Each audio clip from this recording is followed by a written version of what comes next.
Hey, I'm Lauren from TastyPC.tv, and today I'm doing a review of Corsair's first ever Mini-ITX case, the Obsidian 250D. So let's get started. So starting at the front of the case, you can see instantly that it's part of the Obsidian series, as it does just look like a Mini 900D. Now I noticed a problem with the on button with my sample, that sometimes when you push it in, it does stick and doesn't come back out, and you've got to push down top of the button to get it to come back out, which does suck, especially having to start the review on a negative note.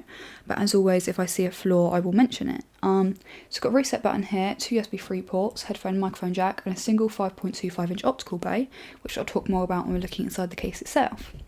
So we've got a movable front panel here, which just clips off like so, and that reveals a removable dust filter. Now in case any of you are wondering, when the front cover's on, the front fan intakes air down kind of holes or gaps down here and along the bottom here. So at the front you can fit either a single 120, 140 or 180mm fan, and as you can see, Corsair provided you with an AF140L and a 140mm fan grille at the other side of it. I'm not going to talk about radiator options yet, I'll do that later in the video. So turning the case to the side, we've got a removable side panel with a grille and dust filter, and this is where your graphics card's going to get its airflow from. And to remove this, all you do is undo the two thumb screws, and then it just comes straight off. So turning the case to the back, we've got two 80mm fan mounts, hole for the rear I/O shield, two PCI mounts and a hole for the power supply. And we've got these four little rubber pads for the power supply to sit on. Now the great thing about this case is even though it's Mini-ITX, it can fit really long, fully modular power supplies, which unlike the Bitfinex Prodigy, which is a case I'm sure a lot of people are going to be carrying this case too, cannot do. So you don't have to worry about with this case whether your power supply is like fully modular or non-modular or semi-modular, etc. So if I just undo these thumb screws and remove this little honeycomb grille panel,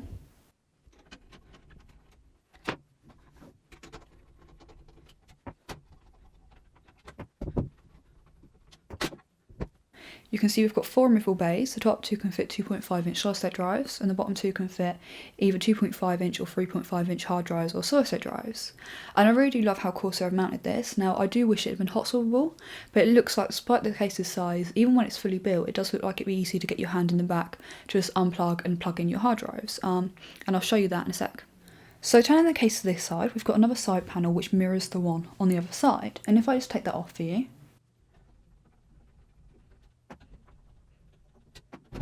so here you can see a gap where you can fit your hand to just unplug and plug in your hard drives. And here we've got space to mount two 120mm fans, and as you can see, Corsair provided you with one. But once again, as I said earlier, I'm going to talk about radiator options later on in the video.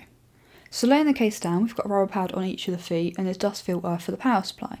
And this is removable, although it does have a little catch on it so that whilst you're moving your case around, it doesn't just slide out. So at the top of the case, we've got this roof panel with a tinted window which allows you to clearly see your motherboard, which I really like. And that just undoes with two thumb screws too. So here you can see the optical bay, and this uses the tallest mounting system. And you can just remove it if you want to using these four screws. So I'm just going to quickly do that so you can better see inside the case. So here you can see where you mount your motherboard. Now with both the front I/O panel cables and the USB cables, even though they are nice cables, they are way longer than they need to be, like way longer.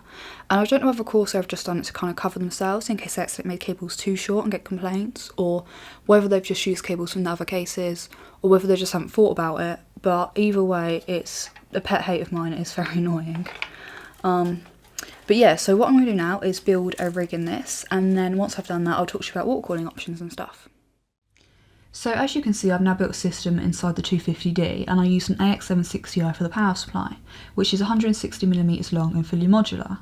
And I found that even while using the full length cables, if you kind of tuck them to the side and into the hard drive bay area, as I removed the bottom hard drive tray, you can make it look quite neat cable management wise.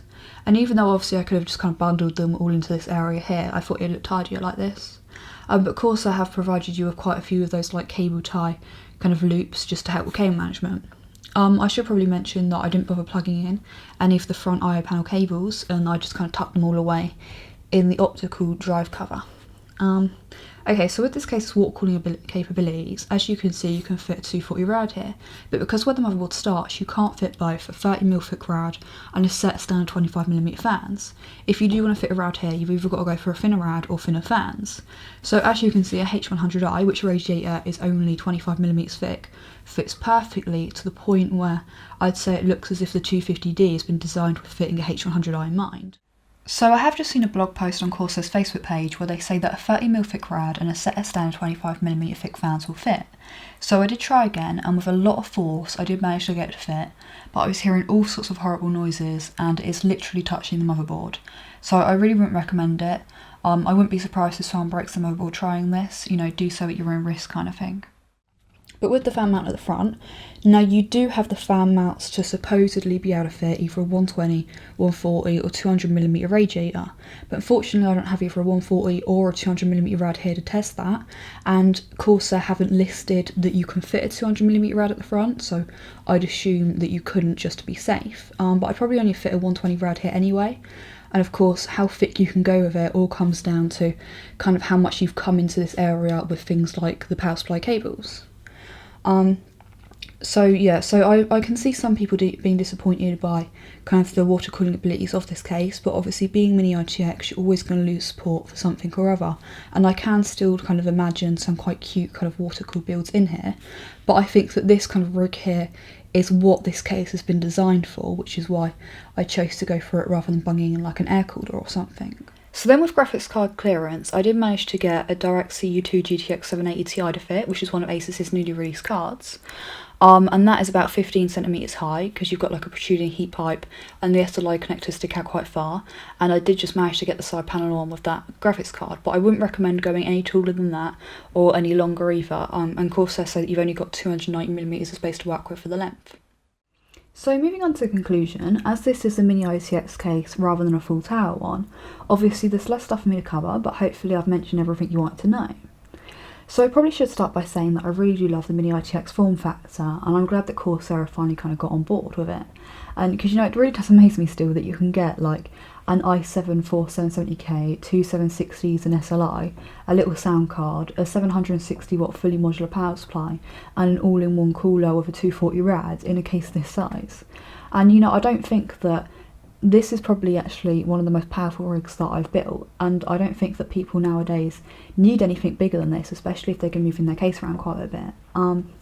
The 250D is very easy to work in. Obviously you don't have the ease of being able to hide the cables behind like the back of a motherboard tray or anything like that, but even if you didn't really want to put that much effort into cable management, you can always just put the optical bay back in to cover it, and even then the window panel on the roof is only like, it only shows the motherboard, so you're kind of covered there too.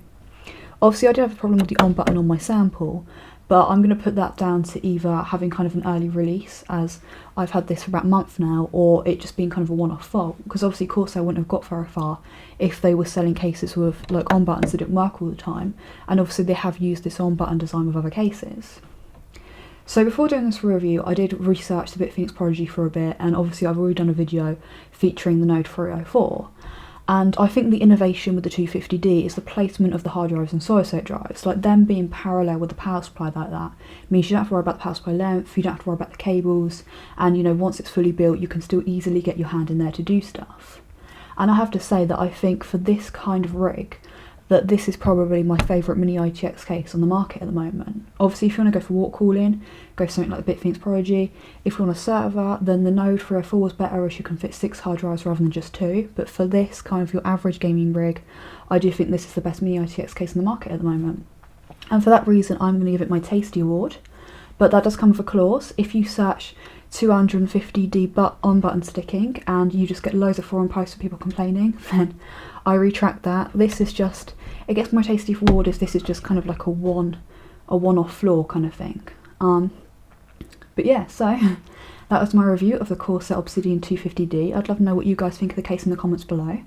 I personally would love to see it like this, just kind of like a mini Air 540 kind of style with the feet at the bottom and like the front turn. Call it like the 250i, like for inverted, like 250 inverted, no, maybe. But if you like the video, hit the like button, don't forget to subscribe if you haven't already, you want to see more of my videos, and thanks for watching.